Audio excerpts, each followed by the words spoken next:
In this project tutorial, I'll show you how to create a stuffed bunny using our software. To create the bunny file, I used a built-in shape.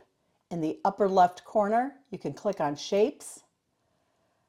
I dropped down to Holidays and Occasions, chose Easter, and used the chocolate bunny. Once the bunny is on the screen, you can resize it a few different ways. You can go over to the Transform icon in the upper right, and you can type in the size you want it to be and hit Apply. You could also grab one of the corners, the nodes, and stretch it out to the size you want it to be. The size is shown up here along the top of the screen. If you're not familiar with your hoops, you can go to the left-hand side and click on Select a Hoop and choose from one of the hoops listed here. Click OK, and then you can see your hoop is on the screen. You can make sure that it fits the hoop you want to use. I'm not going to use the hoop, so I'm just going to get rid of it. And at this point, I've got my bunny sized, the size that I want him to be. Right now, he is artwork. He is not stitches. And I need to create the opening so that I can turn my bunny. I am going to select the bunny, and then in the upper left, I'm going to click the new eraser tool.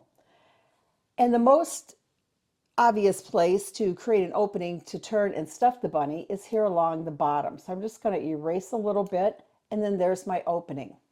I'm going to select the bunny, and let's go over to the sequence window. I'm going to click on the little plus, and you can see that the bunny is artwork right now. He is not stitches. So let's go ahead and select it and turn it into stitches by just right-clicking, convert to, and I'll convert to a run. And then the properties window opens on the left, and I like my final stitching to be a bean stitch. I'm going to leave it at a 3.0 and hit apply. So now my bunny is stitching. I am going to change the color by coming down to the color palette at the bottom of the screen and choosing one of the colors. So there's the outline of my bunny. Now I'm going to go and create that ear separation that I had on my final bunny design. I went up to the drawing tools at the top of the screen, chose the pen, and I'm going to start drawing it right between the two ears at the top, and I'm just clicking and drawing a line. When you're done drawing the line, you can right click to end it. You can come over to the left-hand side, get the shape tool, and you can move any of the nodes that you want, reshape it however you want it to be. I'm going to go ahead and I'm going to select it because I'm happy with that. And I'm going to turn this into a steel stitch, which is basically a satin stitch. So up at the top, I can click on the steel icon.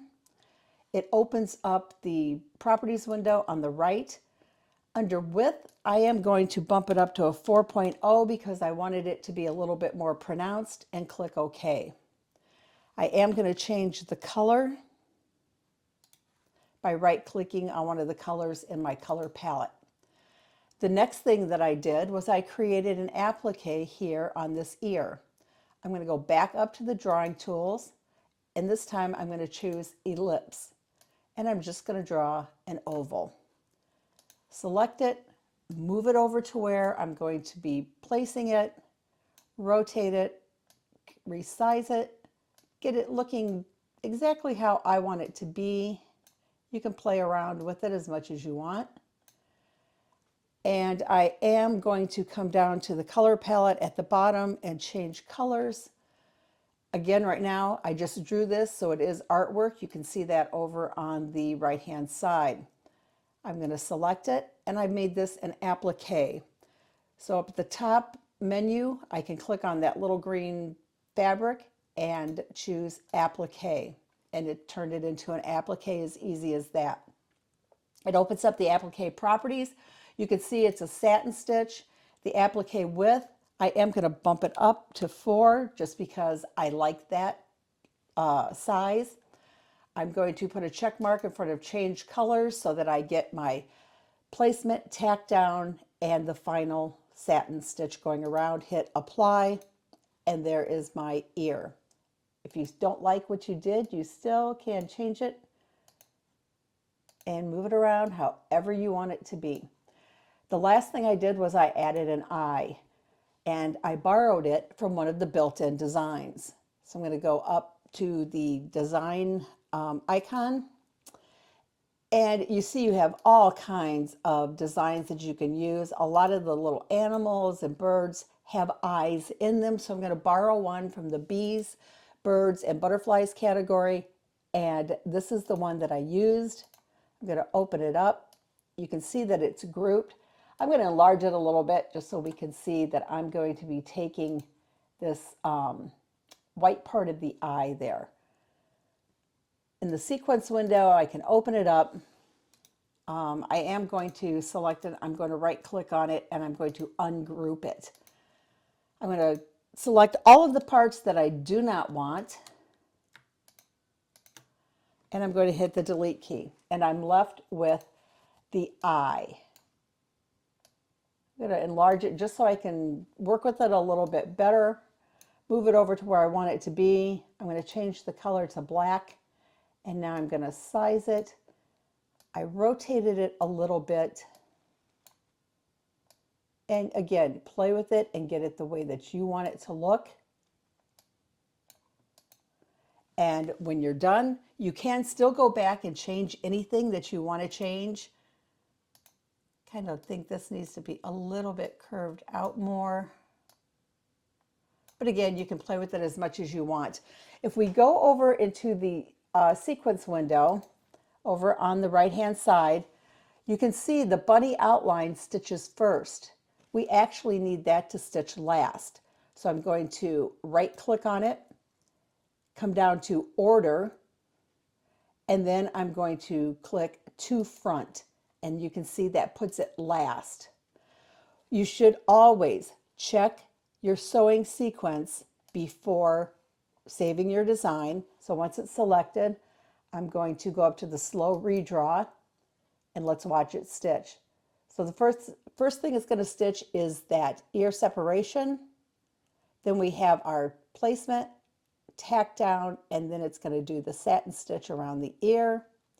Here comes the eye, and then here is the final outline. And that is exactly how I created the bunny. I stitched my bunny file out in two different ways. It's the same file, but I ended up with two completely different looks. The first version, I used a knit fabric, and it has a finished seam. The second version, I used cotton fabric, and you can see that it has an exposed seam. Let's see how I stitched both of these out using the same file.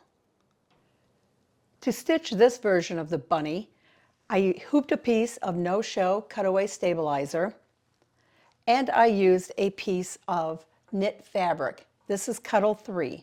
It has stretch, and it also has a nap. When I placed it on top of the hoop stabilizer, I made sure that the stretch was going across the hoop and that the nap was going down. I used a piece of plastic type of water-soluble stabilizer, laid it over the area that was being embroidered the ear separation line, the ear applique, and the eye.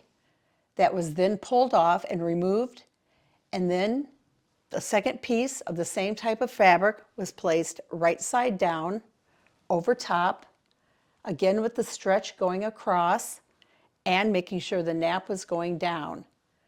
The outline was stitched. The bunny was removed from the hoop.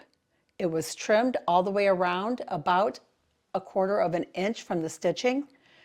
Clip into all the curves to make sure that the fabric relaxes and turns nicely. Turn it to the right side and stuff it. The opening down here was hand stitched closed. I added a bow and hot glued a pom-pom on for the tail. For the version of the bunny with the exposed seams, I created my own fabric. You don't have to do this, but I'm going to show you how I did it with the scraps I had left over. I had several jelly roll strips. They were long strips that I sewed together in rows. Then I subcut these rows into 2.5-inch strips, and then I sewed those together to create my own patchwork fabric. I took my fabric that was large enough for my bunny to stitch on. I put a piece of thin batting behind it, put it on top of hooped cutaway stabilizer, and I used a quilting file from my machine to quilt it. You could also quilt it with your regular sewing machine if you wanted to. Then to stitch this file out, again it's the exact same file as the other bunny. I hooped the cutaway stabilizer, the no-show. I had my prepared fabric on top. I stitched the ear separation, the ear applique, and the eye. This time, I turned the hoop to the back side and I placed another piece of fabric on the back side of the hoop with the right side facing up. For the back side of the bunny, I didn't quilt the fabric, I just left it plain. I could have quilted it, but I chose not to. With this on the back side of the hoop, the outline stitched and it left the opening here. I removed it from the hoop. I trimmed close to the stitching all around. I used pinking shears. You could have used regular scissors. It was stuffed, and then I took it to my sewing machine and I machine sewed the opening closed using the same thread that I used to stitch around the bunny with. So I got two different looks with the exact same file. How fun is that?